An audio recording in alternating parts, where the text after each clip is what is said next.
Hey there, everybody. Welcome back to another episode of the BettingPros NFL podcast. I'm your host, Dan Harris. You can find me on Twitter at DanHarris80. With me, of course, is Matt Peralt. You can find him on Twitter at SportsTalkMatt. Matt, are you ready to do this for week 5? I think I like this card more than you do. What? I thought no. Well, yes, that's true. I hate this card. I don't like it. You're going to have to convince me that this is not a week that we are going to pass on all these picks. I've come around. I'm coming around. Oh God, you're disappointing me. We'll talk about every game regardless. Yep. You know we're in the DraftKings contest, so let's actually let's recap where we are there because we're doing okay. We're not. We certainly haven't buried ourselves here. We were 8-7 coming into last week, and we went 3-2 last week. We missed on the Cardinals laying 3.5 points to the Panthers, and on the Texans laying 3.5 points to the Vikings. We hit on the Browns getting 4.5 from the Cowboys. We hit on the Eagles getting 7.5 from the 49ers. And we hit on the Colts getting 2.5 from the Bears. We are 11-9 now. We were 255th out of, I think it's 691 last week. We're 189th now. So we're slowly moving up. We're ready to go. But we need a big week. I don't feel like this is a big week because it's very difficult, in my opinion. Matt apparently feels a little differently.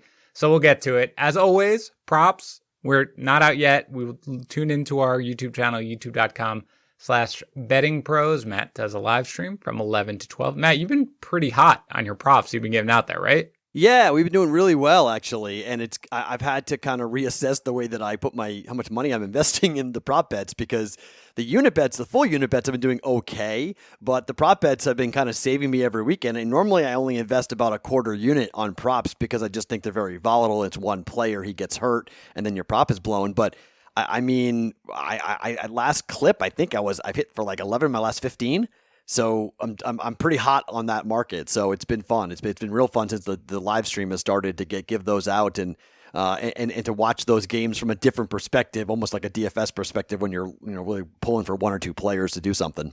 Yeah, props are a lot of fun actually, and I've heard from just people I know that props are becoming much more of like a sharp play when people are devoting a little more time to it and being able to really, because I think that books don't take as much care as they do with setting the lines as they do with player props. What I would say about is this: in Vegas, the prop market is much less. It's smaller. Right. The options are far fewer than it is with the DraftKings and the FanDuels of the world. So what's happened is that the New Jerseys, the West Virginias, Indianas, Illinois of the world, people have grown up playing daily fantasy in those markets. So they go to their apps and they open up the book, and if there's not like 50 props on every game, they get kind of frustrated. They're like, what do you mean? Hold on a second. Why can I do that? Because the offshores have done that for years. So that's been the biggest, not problem, but frustration, I think, from people living in Las Vegas is that the marketplace for props, you're right.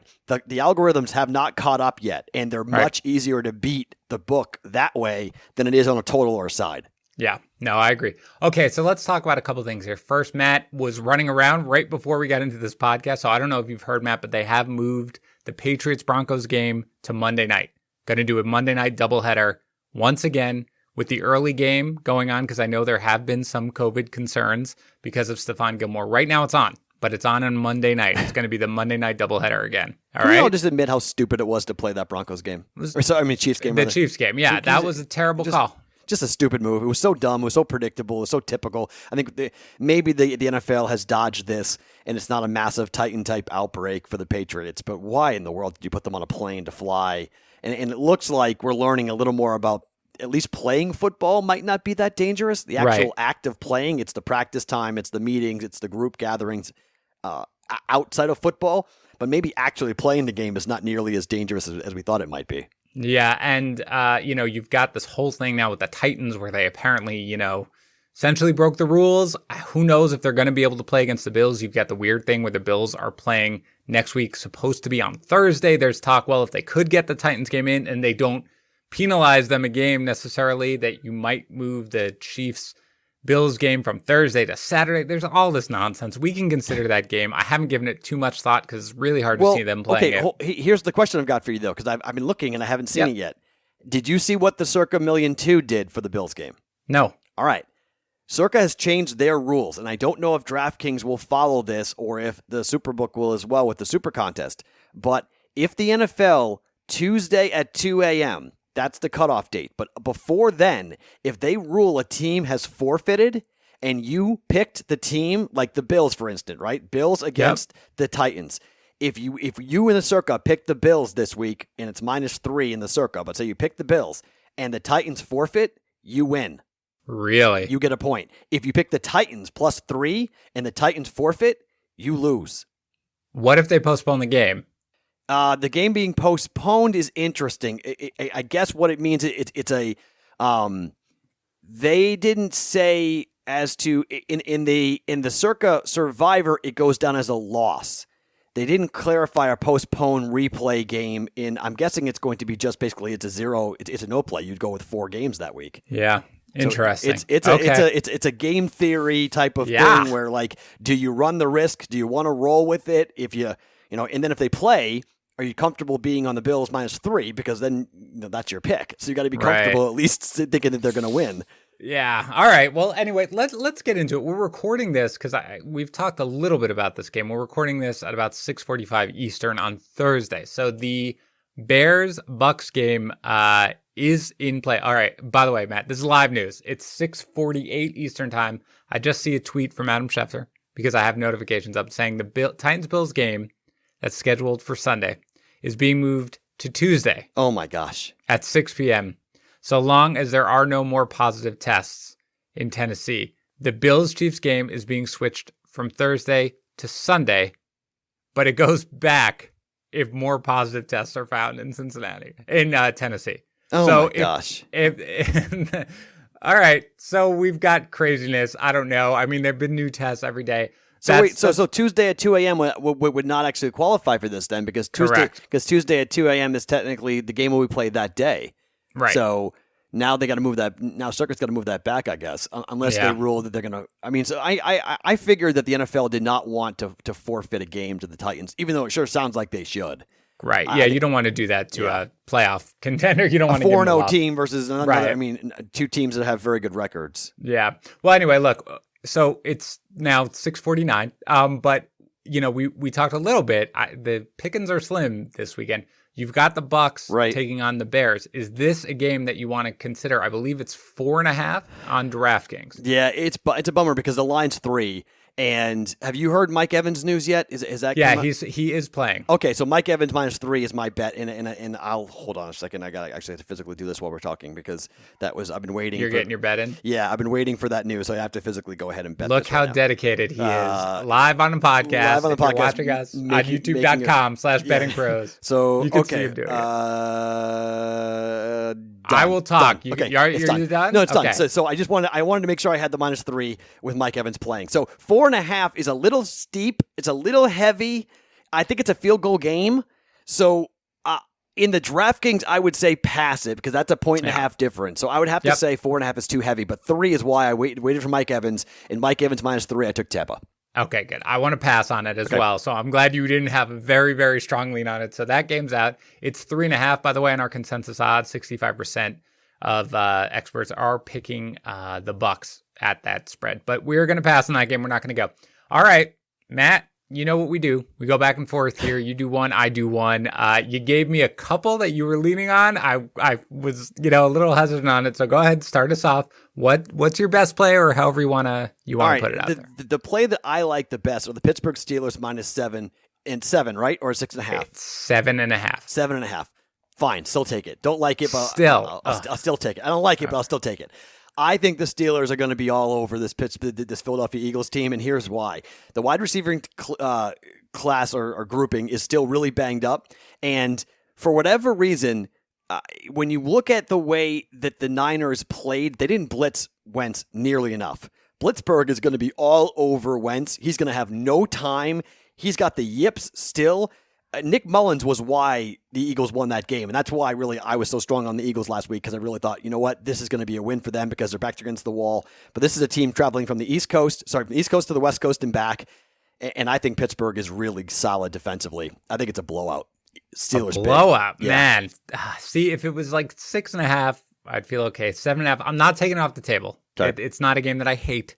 And when I first looked at it, I tried to just do a gut reaction to what I think. And I was like, you know what? I'm getting the hook. Getting the hook with the Eagles. They're coming off that win. Wentz is crazy, but he, finds a way sort of to get it done. But the more I dug into it, as long as this isn't a very classic letdown, although the Steelers scare me just they haven't played. I know. I think it's good. I'm glad they haven't played. They're rested. Well, certainly Deontay Johnson was in the concussion protocol. Now he's out, so he should be able to play. And I know he and Juju Smith-Schuster both practiced today fully, so they should be fully healthy. And yet they're going to blitz, and it's not a good matchup right now for the Eagles. No. 7.5 is good, but I'm gonna keep it on the maybe. Okay. So let's get all right. We'll keep it on the maybe. I'm not taking that one off the table. All right, my game that I like the most, and this feels like a trap game to me, Matt. So I'm just gonna do it. By the way, I'm looking at our bet analyzer, which tells you how everything comes out in terms of who our experts are picking or not. And half the time it takes me 2 minutes to find the right game. Okay. You've got the line is 7 on our consensus line. Because again, that takes in lines from all around the industry. We're stuck with, when we're looking at it, we're looking at the DraftKings line. At 7, you've got 63% of people going with Pittsburgh, laying 7. So they're on your side. That's fine. It's a maybe. This feels like a trap game to me, Matt. But I don't know how I can feel like the Falcons should be laying points to anybody at this point. I get that the Panthers, we sort of, not sure if we have the Panthers pegged or if we didn't have the Cardinals pegged, but the Panthers are playing a little better. Their defense is not great, of course. Their offense, though, pretty good. The consensus line, by the way, it's 2.5 in the DraftKings contest. It's 1.5 now in the consensus lines.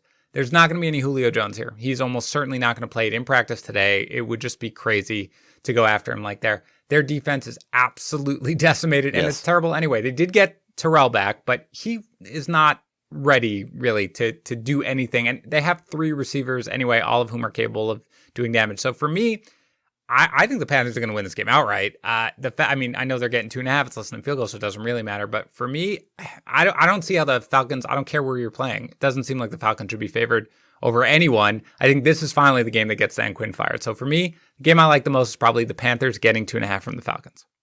Can't hate on it, but I don't love it. And here is the reason why I don't love it.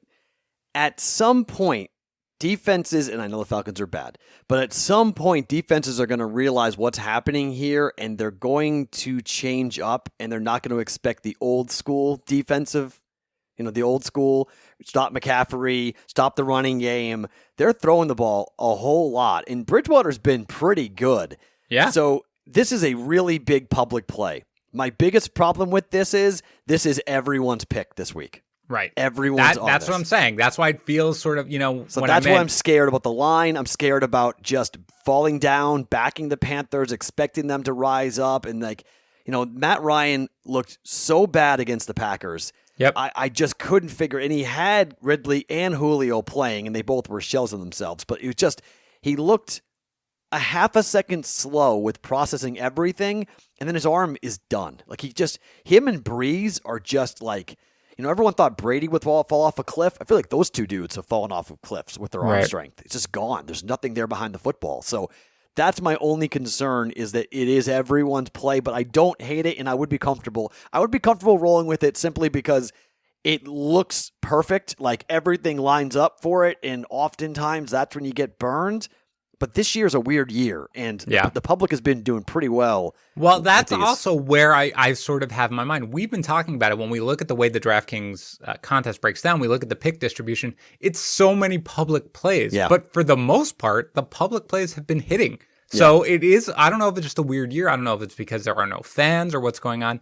But I completely agree with you that the public being on the Panthers here does make me concerned, because it always makes me concerned whenever that happens. But still, I'm having trouble given the fact that there will be no Julio Jones, given how bad their defense is on a good day, and now given how it's a conference game though. It's a conference game. I get it, man. I'm not putting it in. Okay. I'm not putting it. I'm not scratching it like we scratched the Raiders and the Bills last one, where I said I'm not doing that. So we've got 2, I guess, right now that are up in the air. Okay. Let's go to your next one. All right. So my next one. And so I kind of feel the same way about a bunch of these, but Okay. The number, let me just make sure that, because I know the number in the circa. So the number for the Browns and the Colts. It's 1.5 to the which is really interesting that the Colts are favored in this game. Yeah. In the circa, are the Colts favored or the Browns favored? I thought the Browns are favored in the circa. That could be I don't know. A wild split if that's the case. Hold on, let me check that out, because if that is the case, then that's a pretty big difference. But I do think the Colts are going to win that game, and I think the Colts are coming around to being one of the best teams in the AFC. Their defense is not being talked about nearly enough. They're number one in the NFL with rush yardage given up right now. Their secondary is playing really, really well. I know the Bears' defense or offense, and we'll find out a little more about the Bears coming up on the for Thursday night. But I just, even 1.5, it's basically a pick 'em. Right. I think the Colts win that game. Oh my gosh. All right. I'm putting it in pen because I thought you liked the Browns in this game, which is why when you first mentioned it to me, it's I Colts thought you liked the -1 Browns. too, by the way, in the circus. So the Colts are. Yeah. So I did look at the Browns, and then I dug a little deeper into it. Okay. And I looked at the defensive stats for the Colts, and I like the fact that the Colts are flying under the radar screen right now, and I don't like what's going on with Jonathan Taylor, but Phillip Rivers, as long as he's not being asked to throw deep, I think they're okay. And the Browns are off of that big win over the Cowboys, and I feel like this is the typical team. They're 3-1.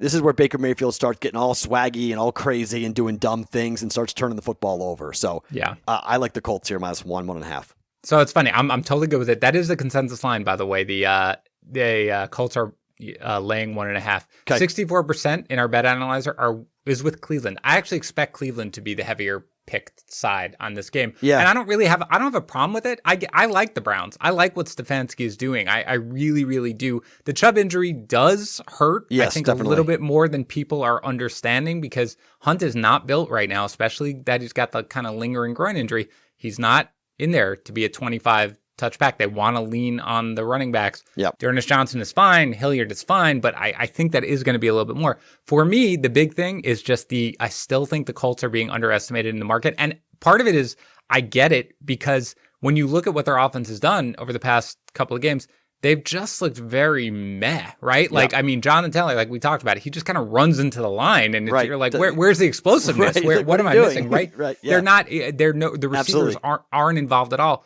But you know what? I think that they know they have a strong defense, maybe not quite as strong as it looks because of the offenses they played. But this is why I like them against the Bears. Not only is their defense strong, I think Reich is just holding back. I think when it's time to unleash some creativity in that offense, he's going to do it. And I think this is where it comes out. So I'm glad you like it very much. I will take that as well. The Colts. I'm going to go with a pick that I know you don't like because it's a Matt Peralta-ism. Okay. And they burned us last week. The consensus line on this game is the Texans laying 6. Oh, I knew you were. I'm on the other side of this. You like the Jaguars? This is.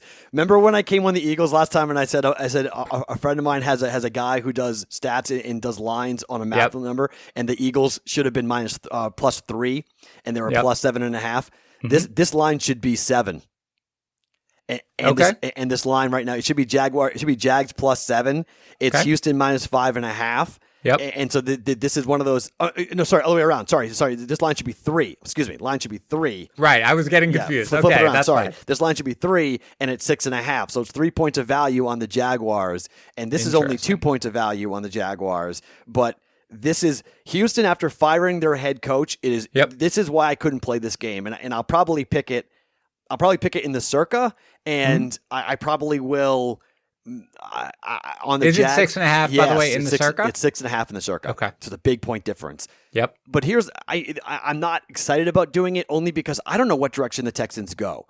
Right. You get rid of Bill O'Brien, there could be a rallying cry for this team. Yep. They could figure it out, or it's Romeo Crennel, who is a horrible head coach, and they could be completely not prepared, and they go out there and get their doors blown off by the Jags. So I don't know. I mean, so I think this is a dog or pass game because of what's going on with the Texans. Yeah. So we'll put it away. Okay. I'm not going to take the Jags because I like the Texan side on it. To me, I do think that it can only benefit the team to have Bill O'Brien gone. And I do think, and this is much more anecdotally because I haven't had the time to really dig into this, but I feel like there is a little bit of a quote unquote rally around the flag effect in that first game after a head coach is fired, where teams come out a little bit more. And again, the Jaguars, the big thing with them is their defense is pretty banged up. I mean, Miles Jack isn't practicing. CJ Henderson is battling a shoulder injury. DJ Hayden's going to miss the game. So for me, the injuries to the defense is fine, but it is 5.5 and especially 6.5 is, by the way, the consensus lines, and the experts are roughly split on it, 56-44. So I'm fine to move on with that. I don't want to take the Jags, though, but I'm fine to move on from that. So go ahead to your next one. The next one is one that is kind of a system play, and I know you're probably going to shake your head at it and say no, but the Bengals are catching 13.5 points. 13.5 points. It's Joey backdoor cover, baby. The Bengals, it may not be pretty, but Lamar Jackson's knee injury screams, pull him in the third quarter, pull him in the fourth quarter, get him off the field, and then let Burrow go to work and let them lose by 10 and cover that 13.5 point line. It's going to be part of my teaser. I'm teasing this. I'm going to wait till this line gets to 14. I do think he'll get to 14. And you're going to tease it up? To 20. Ooh, yeah, I'm going to tease it to 20. I think the Bengals are going to be I think the Bengals are going to make this game closer than people realize because I think Burrow's that good. Okay. I don't hate it. You said, I don't hate it. Okay. I'll put it on the pencil list. I could see it. And I do think Jackson, who missed practice again today with an illness, he's not at 100%. But, let me ask you something like this. You've got another team catching 13.5 points, and that's the Raiders getting 13.5 from the Chiefs. Do you like that game on either side? No, I don't like it on either side, and I actually like that may be the other side of my teaser. I haven't fully determined it yet, but if you can get 12.5 for the Chiefs and then tease it down under 7 and get it to 6.5, I think the Chiefs may be on the other side of that teaser that I'll play with the Ravens and the Chiefs. I'm 4-0 on these teasers so far here on the Daily Juice podcast, so I'm trying to extend that to 5-0 here. But I just think the Kansas City Chiefs are not. I don't want to say they're angry, but they're not happy with the way they played against the Patriots offense. Right. They want to get after it. Having Henry Ruggs come back is gigantic for the Raiders offense because it will allow Waller to get free over the middle. The problem without the guy to take the top off the defense, safeties crept down and you really couldn't get the ball to Waller. So for the last 2 weeks, the Raiders Waller was invisible. So I think he reemerges with then after you open up Waller, now you've got the over the top to Ruggs and now you can run the ball more with Josh Jacobs. So their offense really does. Having Ruggs there is a major, major piece to what they want to do. But on the road at Arrowhead, yikes for the Raiders. It's not the same, though. I mean, Arrowhead's not the same. I'm not going to push for that game because that's not a game that I am desperate of. It is worth noting both these games, the games with the big spread, the consensus lines, so the lines in the DraftKings Sportsbook are 13.5 for both the favorites. The consensus lines that are going at, and I don't know what they are in the Circa map, but they're closer. The Ravens are only laying 12 now in the consensus lines. And by the way, the experts are split right down the middle. It's 53%, 47%, even at 12. So you're getting an extra 1.5 there. For the Chiefs, they're only laying 11 on the consensus lines, and that's 58% leaning towards the Chiefs. So that's fine. I don't have a major feel on either one of them, although if you came and you were definitely like, man, I love both dogs, I would be willing to take it. It's terrifying to do it. It's a little more terrifying to go against the Chiefs. Yeah, because it's 12 in the Circa, by the way. Raiders plus 12, Bengals plus, and it's 11.5 in the Circa. So there's a big difference in points there. To get 2 points of value in the DraftKings contest versus the Circa contest. All right. I want to vomit, but let's put that one in pencil. Okay. So we've got a couple of these that are under consideration. We've only got one that we're definitely doing with the Colts laying 1.5 to the Browns. And then we've got the Steelers laying 7.5 to the Eagles, which is definitely under consideration.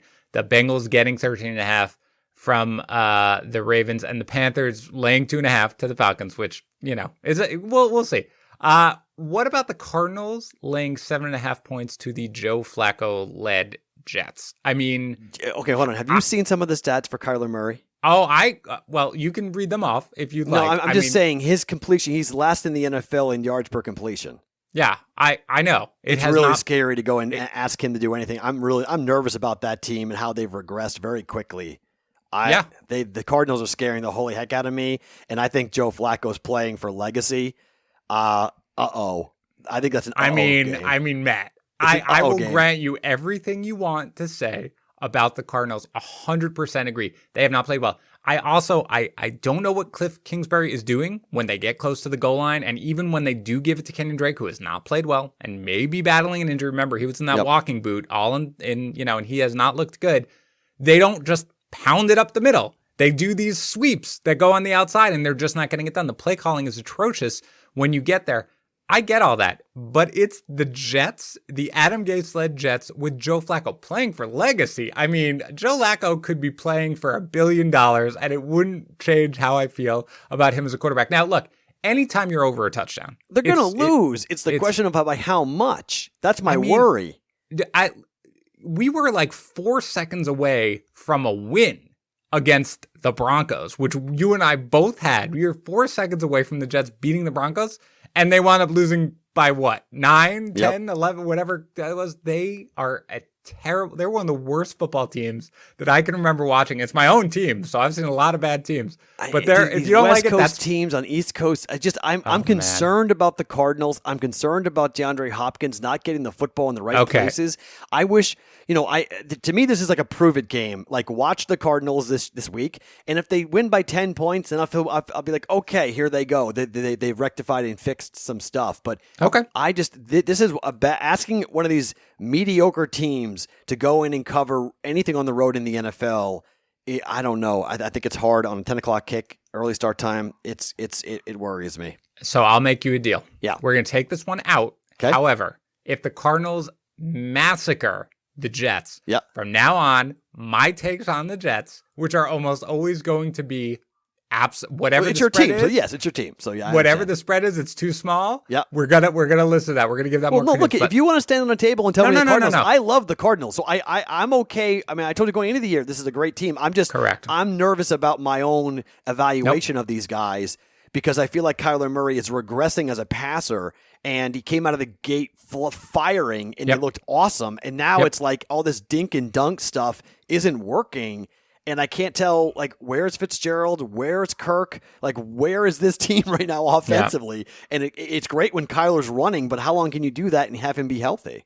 Yeah, I mean, look, I think 2 weeks ago, it might have been last week, where I said, man, I think the market just hasn't caught up to that the Cardinals are really good. No, they're really struggling. I will say, and I'm not pushing you towards this game, the consensus spread is 7. And I'm looking at our bet analyzer over at bettingpros.com/NFL/bet-analyzer. It is 80. That's the most one-sided game of the people who are picking games. It's 82% are on the Cardinals to cover a 7-point spread against the Jets.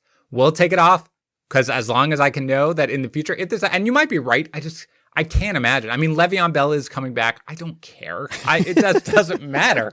They are an historically terrible team. They really are. But let's go to your next pick then, okay? So I'm not even going to put that one in pencil. We'll take it off. It's okay with me because it's not like I love it, but it was one of the ones I was eyeing. Do you have anything else that you're eyeing? Because I got a couple more that I'm maybe thinking about. Not really. I mean, the only other game that I think we're going to wind up taking in the circuit is I think we're going to play that system play on the Bills and lay the 3.5 to see what the NFL might come back and do. Because I know we're sitting here on Thursday and what is the spread? It's 3. The Titans are laying 3? No, the Bills are laying 3. You know that in ours the Titans are laying 1.5 to the Bills, right? Wow. Unless I wrote that. Did I write that down wrong? Please tell me I didn't. Well, you sent it to me. So I sent it to you. Go look it up. I'm going to look up what the consensus lines. The Bills are 1.5. No, the Bills are favored -1.5.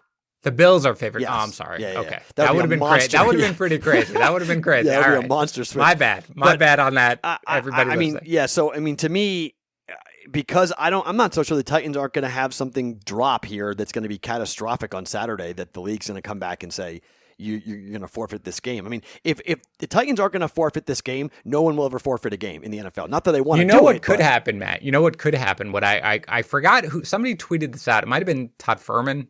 Somebody tweeted out. Somebody said what they should do is when you have these games, don't give the Titans a loss necessarily. I don't know if this would be fair because they're avoiding games with tough teams, but you give the Bills a win. Like the Bills are credited with a win in the game, but you don't make the Titans take the loss on it. They stay at whatever their record is, and you just give the opposing team a win. Now that's not really. I mean, they played the Steelers. That's a tough game for them. So just to be like, congratulations. Do you know who'd hate that?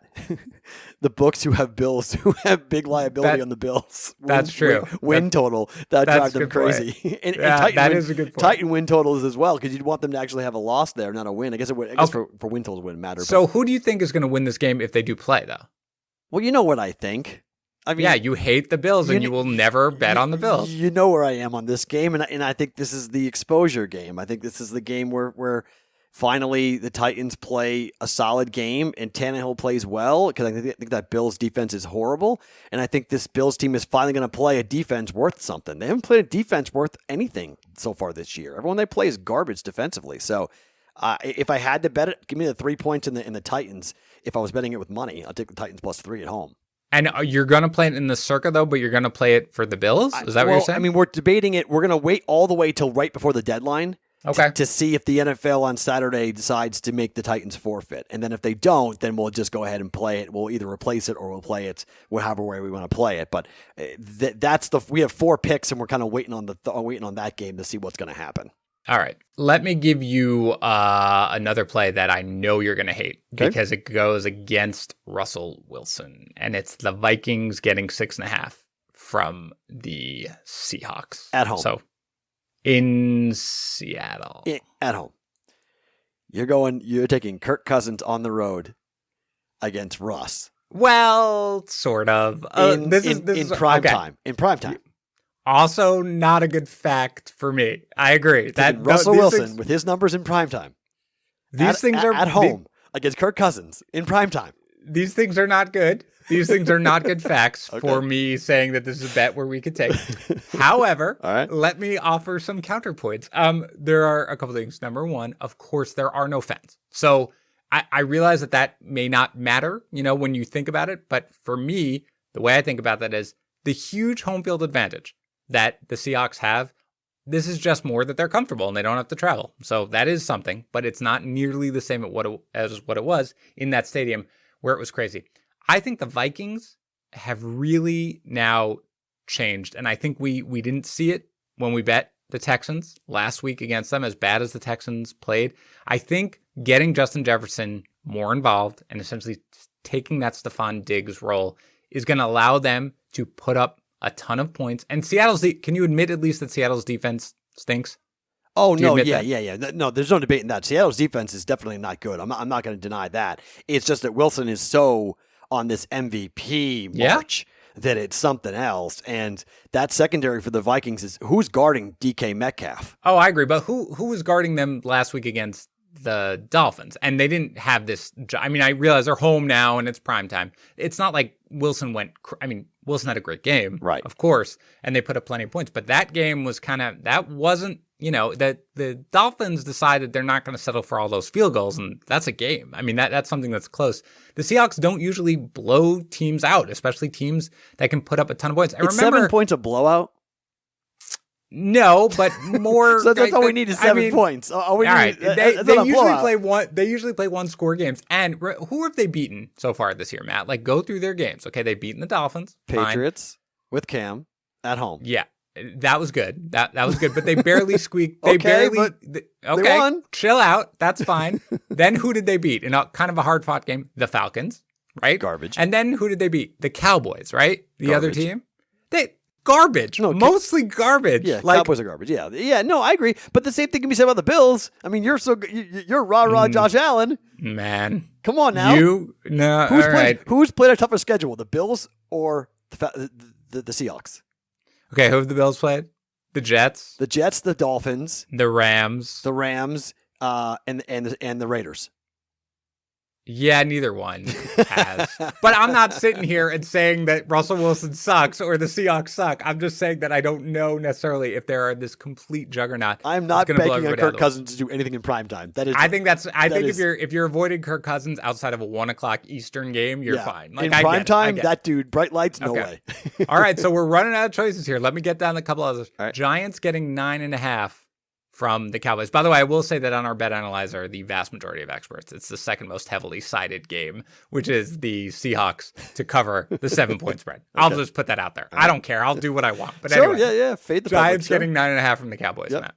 What do you think? Why are you so interested in your bad Giants team? Is it like? Oh, I'm not. I'm going to the next game. I don't like that game. Oh, okay. I'm just now saying I'm out of games. I thought you were too. Are you? Do you have any Oh, more I games want that you absolutely like? nothing. I won't watch a single second of this game. I want no part of anything to do with with Dallas and the Giants, because That's fine. Because a backdoor's coming, right? I mean, Yeah. Dallas is going to go up. Everyone's going to relax, and then Danny's going to start throwing. It's going to go into like. Oh, I'm on the Giants side here if I have to be on the side. For Yeah, sure. I just For sure. I don't trust the Cowboys, and I also don't trust the Giants not to lose by 50. Totally fine. So. It's not a game that we need to go near at all. I think if you want to bet on either one of these teams, you're just insane. Ugh, what a gross game. And again, it's -9 in our consensus lines, and the experts are 51-49. So it's completely split. All right. So do you have any others, or do you want me to just go through the remaining games? What about San Fran at home with Garoppolo plays?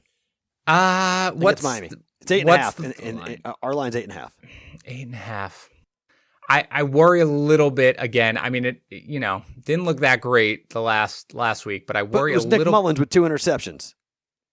Yeah, not about the 49ers. I mean more about the Dolphins. I feel fine with the 49ers. But again, the 49ers, their defense is so decimated, and you get the good fits, and you could easily keep that game within a touchdown, right? By the way, that's legitimately, I've sorted it right now by most expert side with somebody and fewest experts, and 50-50 is Dolphins and 49ers to cover the spread in our bet analyzer. And that's how I am. I don't have a good lean for that. You like it if Mostert may come back as well, and Garoppolo may come back. That makes me feel a little better about it. If Jimmy G plays, I think the 49ers beat him. You love it, huh? Beat him badly. Yeah, I think Kittle has a monster game. I think that at home, I think that's just one of those West Coast, East Coast type matchups that if you get Garoppolo back healthy, they just run him over and they just kill him. Okay. But again, Garoppolo coming back has to play, and that's a big question mark still as to whether or not he's going to play. If it's Nick Mullins, I want no part of the game. All right. How about what do you think about the Washington football team getting 7.5 from the Rams? See, here's the thing with this quarterback change. I don't know what Kyle Allen's going to do. So, I mean, and also it doesn't sound like the hook won't be that far away from Allen, and they may go to Alex Smith. I mean, there were plenty of questions to Ron Rivera about Alex Smith's availability, and he was like, Alex Smith is cleared to play. And if Alex Smith if doctors say he can play, he can play. If we need him, we're going to play him. So, I mean, I don't know who plays quarterback, so that worries me a little bit about what happened with the Falcons and Nick Foles coming in. It's like, all of a sudden you make a switch and a light bulb goes off and one of those guys gets hot. And well, that's what I'm not. I mean, for me, with the hook, I actually like Washington in that game. Chase Young? I think he's going to play. Oh. He's practicing right now. If Chase Young plays, then I could probably subscribe to that. I could probably get behind that. I think whoever's out there, Kyle Allen's not a great NFL quarterback. And I always have to qualify this, Matt, because sometimes I feel like on the Fantasy Pros podcast, we're like, oh, that guy stinks. To be clear, anybody playing in the NFL is better at playing football than any of us will ever be at anything in our lives. So just bear that in mind. But Kyle Allen, not great, but we're talking about Dwayne Haskins here. Yeah. He's an upgrade. Alex Smith would certainly be an upgrade. Allen knows that system because he's obviously familiar.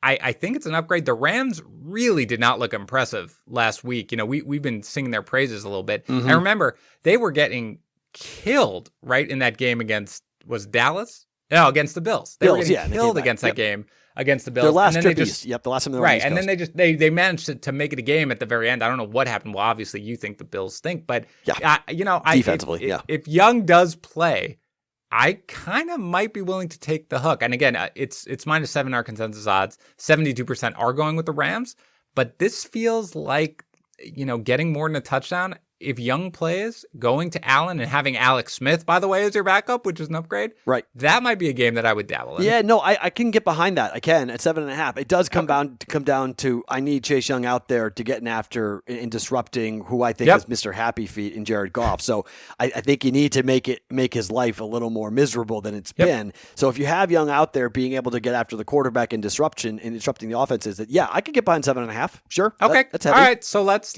put that as a maybe for sure. How do you feel about your team laying 10.5 to the Broncos? Assuming they play now on Monday night, primetime, 10.5. This is the biggest no play of the week. Yeah, you cannot go near this game. I mean, we don't know about Cam. I mean, And then if it's not going to be Cam, are they going to play Hoyer? I mean, no, they're going to Stidham. Right? Hoyer was terrible. Belichick hasn't said that. Belichick won't say that. He's been asked point blank 3 times now. Are you going to go to Stidham if Cam is not available? How can you go back to Hoyer after what you saw against the Chiefs? I really think that here's my conspiracy theory, and this could be way off, but here's what I think. I think the Patriots know that Jarrett Stidham's their quarterback next year, regardless of what happens with Cam this year. And then Cam knows that too. And I think they know they've got something in Stidham that they needed another year to season him to get him really up to speed and ready to go. Kind of like a Patrick Mahomes situation where in practice, everyone's like, oh my gosh, this kid can play now. And we're really excited about it. And I think this team is wanting to avoid a quarterback controversy if Stidham goes out and sets the world on fire. Okay. And then Cam comes back, and they've already given a year to Cam. This is your year, Cam. Come here and play for a year for us. Give us everything for 1 year, and then go and cash in. I mean, Cam has been pretty honest. It's like it's a business trip. His family hasn't moved there. Like he has no plans of staying long term, and because of that, he has to know that. Like he hasn't said like, well, maybe I'm the quarterback in the next year, and if I play well enough, give me a contract. It's like Stidham's the guy. So I think that's why they're either A, protecting him, not wanting him to get hurt, or B, not wanting to cause a quarterback controversy.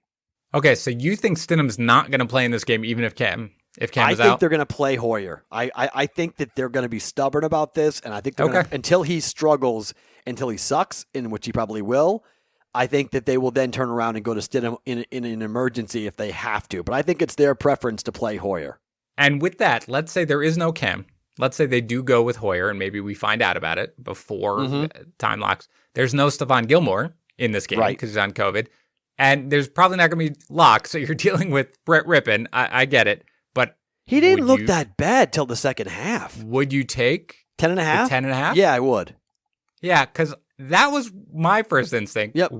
I might take the Broncos here. What if it's Stidham, though? You don't like it? If it's Stidham, I'm a little more concerned because I think the kid can play. But without Gilmore, I think Judy could go off. Right. And so I think there's the potential to have a big game for the wide receivers against the Patriots defense. And let's be frank, the Patriots always put up a huge fight against the Chiefs because they spend 3 weeks prepping for that game. And then the Broncos don't get the same attention and you're expecting to run the ball. I think Damian Harris is going to be an absolute monster. So I think he had 100 yards. It was the first game the Patriots lost. They're now 50-2 in their last 52 games when they have a rusher go for 100 or more yards. So that it's really rare for them to have a 100-yard rusher and lose. So I think they're going to run the ball a lot with Harris, and that shrinks the game, and that could factor into a 10-point victory, and we win on a hook. So yeah, I don't mind the 10.5 there. I feel that's a pretty heavy number. Yeah, I might be willing to do that one. Okay, I think there's only one game that we haven't talked about, and that is the Saints laying 8.5 to the Chargers. So this is I don't like this number, all right? Yeah. But Justin Herbert getting named the starting quarterback for the Chargers for the rest of the year, I think is a pretty significant rallying cry as they head to New Orleans because it's his job, it's his team. There's no more looking over your shoulder, and you get to go and build that rapport and that relationship with your teammates and your Mike Williams and say, hey, this is guys, Hunter Henry, this is who we're going to go and this is our guy now. And I don't like this Saints offense. 8.5 is pretty heavy. If I don't like the game, but if I had to bet it, I'd take the Chargers. Wow. Yeah, I don't like it. It's a stay away for me. I get it. You're making good points. You don't want to bet really on Kirk Cousins in primetime. I don't really want to bet against Drew Brees in primetime either, although I know it wasn't a good performance a couple weeks ago. Okay, so here's what we're looking at, Matt. We got one game that we're both like, yep, we're good on, and that's the Colts laying 1.5 to the Browns. I think we should probably write in the Steelers laying 7.5 to the Eagles because I do like that one. So I'll put that one in pen. After that, we've got a bunch of sort of questionable ones. And I guess what we're going to do here is we'll just say that we'll wait it and we'll tweet it out. Because again, at Dan Harris 80, Sports Talk Matt, here are the ones that are under consideration. The Broncos getting 10.5 from the Patriots, which is heavily under consideration if Cam is out, especially, and then we'll figure that out. The Washington football team getting 7.5 from the Rams. If Chase Young plays, we also kind of lean that way. The Bengals getting 13.5 from the Ravens, which I feel sick about, but I am starting to lean that way. And the Panthers getting 2.5 from the Falcons, which we both agree is a public play. And I'm just more on I'm okay to take a public play this year. Because, yeah. Oh, yeah. So if you're good with that one, I'd put it in. Okay, take it. I mean, I'm okay. Right. I'm okay with it. I mean, again, I was arguing with friends of mine who like the Falcons and have been I have one friend in particular that really is a sharp guy who loves the Falcons for whatever reason. He thinks that they just get tons of value because everybody thinks they stink. But I think they stink. So it's like great. You could have all the value you want on the line and the numbers, but I just think the Falcons stink. So and they're so banged up. So I think those three, the Steelers laying 7.5 to the Eagles, the Colts getting 1.5, laying 1.5 to the Browns, and the Panthers getting 2.5 from the Falcons are pretty much in. But real quick for the record, I have bet against the Panthers the last 2 weeks and lost. Yep. If we bet on them and they lose this week, they become my new Texans. That's fine. I'll take that. I'll take that because I don't have a good feel for them either. I want no part of them the rest of the year. They're 86th. We're not dealing with the Panthers anymore. I think that's fair. I think that's fair about it. All right, that's it for today. And Matt mentioned that he hosts a Daily Juice podcast, which I said in the beginning too. That is a great podcast, and I really enjoy it. It's every morning when you wake up. Matt and his little community, which he's got now. If you go on Twitter, you can see a hashtag, you can see everything. They go through the best bets of the day. It's a really good listen. Also, again, 11 a.m. Eastern, 8 a.m. Pacific. On Sunday mornings, Matt does a full show breaking down the slate and giving prop bets. I always give him a couple as well. In addition to what he's been doing, he's been really successful. So go check it out. You've been pretty good too, by the way. Thanks. Thanks. I mean, it's like my job is to project players for fantasy. Because you gave me. I messaged you about one of the props for the under on Ezekiel Elliott that I thought was accurate, and you nailed it. I mean, I asked it was 85.5. You said 73. I think he ran for 55. I did have that one. It always makes me nervous going against Zeke. But yeah, I have. So I will give Matt some as I usually do on Saturday nights, and he can relate to the audience. But definitely check it out, youtube.com/bettingpros. Subscribe. You'll see it every live stream every Sunday morning, Eastern time at 11. In the meantime, we are going to put in our picks as we'll wait, and I'll tweet them out when we make our final decisions, usually on Saturday night. And we will talk to you next week doing the same thing for week 6.